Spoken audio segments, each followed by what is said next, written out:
आपका क्वेश्चन है a shopkeeper buys 80 articles for ₹2400 and sell them for a profit of 16%. Find the selling price of one article. तो देखो उसने क्या बोला है, वन आर्टिकल पता करना है हमको, सेलिंग प्राइस.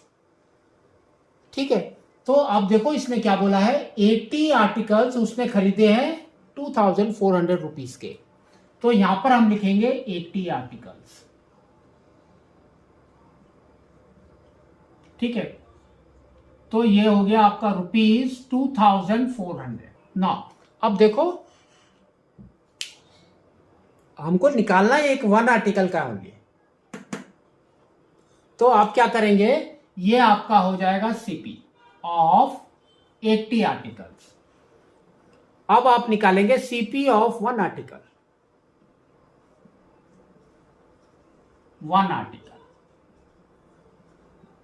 तो क्या करना है आपको, 2400 डिवाइडेड बाई 80, तो 0 0 गॉन.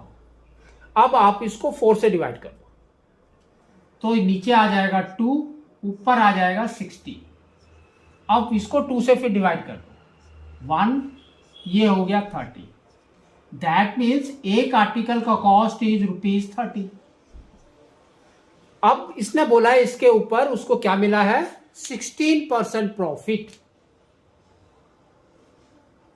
तो प्रॉफिट निकालेंगे. प्रॉफिट अमाउंट कैसे निकालना है, तो यहां पर होगा आपका profit percentage, that is equal to 16%. तो प्रॉफिट अमाउंट कितना होगा, amount is equal to 16% of CP. तो सिंगल का ही, तो ये हो जाएगा आपका 16/100 इंटू 30, तो 0 0 गॉन.